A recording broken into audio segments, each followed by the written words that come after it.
Good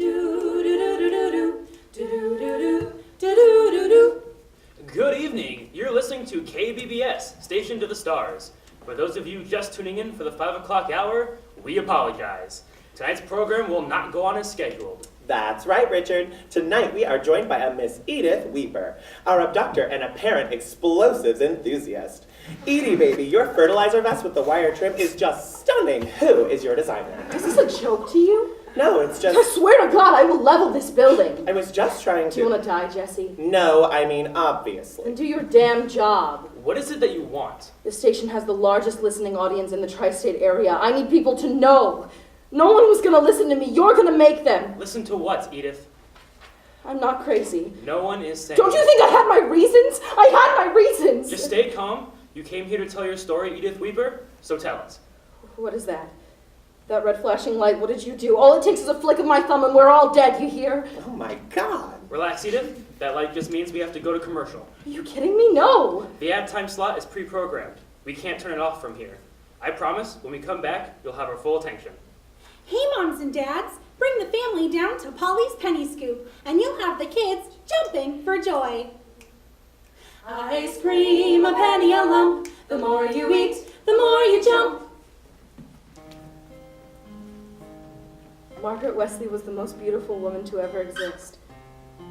Her hair was the color of wheat in a summer field, and when the wind blew, her locks would kiss her face. I was so jealous of that hair.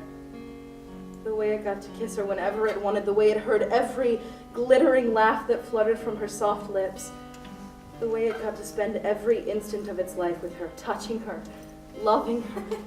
Come on, Edie, let's go. I'll be right there, Margaret. The first time I kissed Margaret was in the rain. The wind was whipping and we were both soaked to the bone. And when I leaned toward her, a billowing gust wrapped her long, wet hair around my neck like loving yellow fingers, pulling me in, accepting me. Her hair gave me permission to love her. And I did. I love you, Margaret. To the moon and back? To the farthest star and back 1,000,000 times. Those were our vows. We got married within the year. I did what I could to provide for us. Being a chimney sweep made my work life dirty and dark. The small confinements of the chimneys I cleaned for hours every day felt like coffins. But the moment I came home to Margaret, I was born again. My love, here, try this. I made it with the strawberries from our garden. She filled our lives with light and life, music and art. Do I really have to go? It's my favorite opera. You'll love it, I promise. And we were happy. Edie, did you see that adorable little girl with the braids? Ah, how precious. We knew right away we wanted a family. We will find a way, my love. My brother agreed to donate for the cause. Good news, Edie. When Margaret handed me that pink and white stick, when she pointed to that plus sign, I thought, this is it. My life was meant for this woman, this child. That feeling of wholeness. It was short-lived.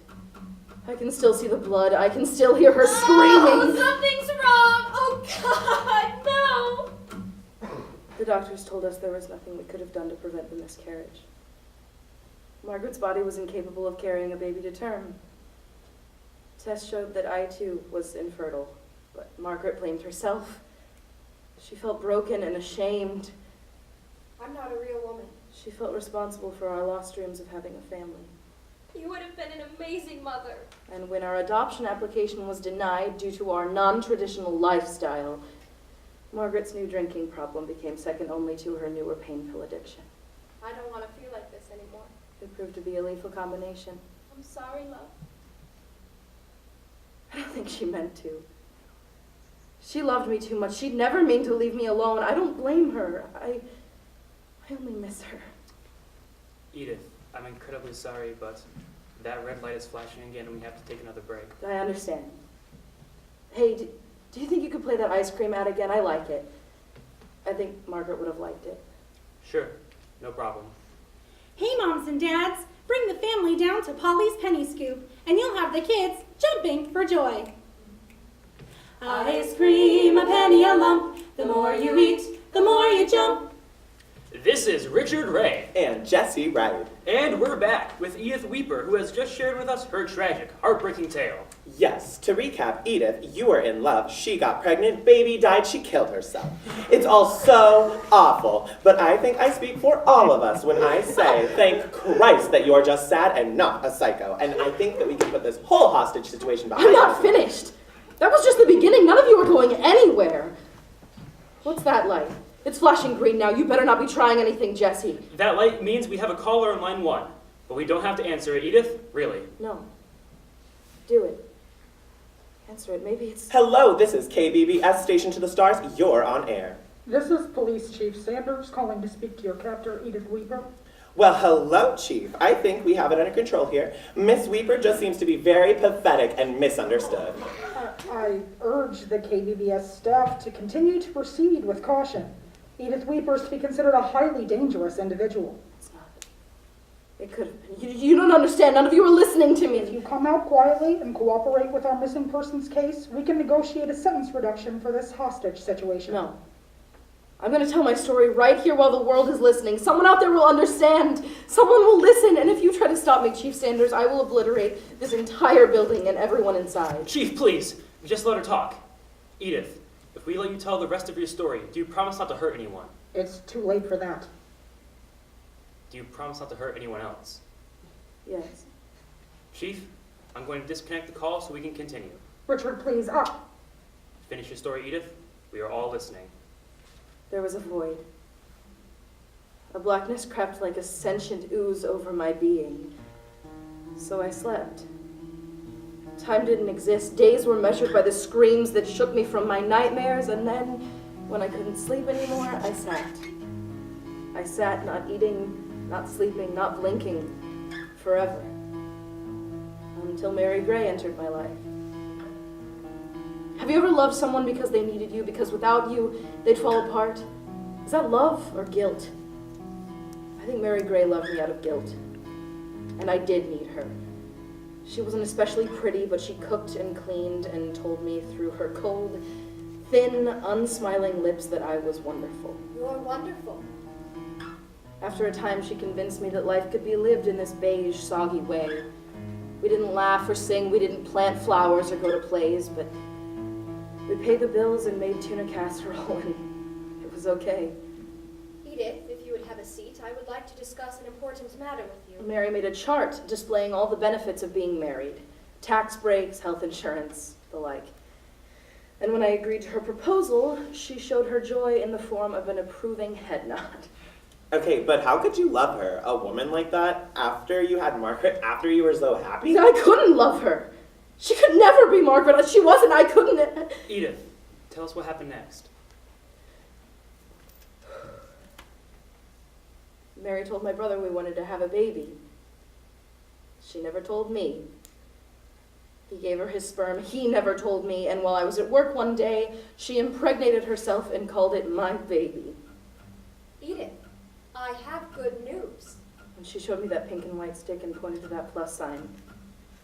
That was the first time I saw her smile. She looked beautiful even. Her hair began to shine and move like a field of wheat on a summer's day. I lay beside Mary one night, and my brain felt like it was vibrating. Black shadow fingers like smoke came whispering from the floorboards to wrap around my neck, pulling me in. I screamed, "Something's wrong! Oh God, no!" What's the matter with you? It's dead inside you. What are you talking about? Something's wrong. The baby? It's wrong. The baby's fine. No, it's not. It's not. No, it's dead, and you'll be dead soon Are too. you insane? You're not making any No, sense. why don't you believe me? I'll prove it to you. I'll show you. I ran to the kitchen. Mary chased me, yelling, "Stop!" Stop this! She fought me. She was so much stronger than I thought, but I had to show her. I had to save her from the dead baby inside her, so I cut it out to show her. And I could still see the blood. This time I got to save her. It was too late. I couldn't get the corpse out fast enough, and as I lifted the fetus to Mary's face to show her the culprit, I could see the gloss of death in her eyes.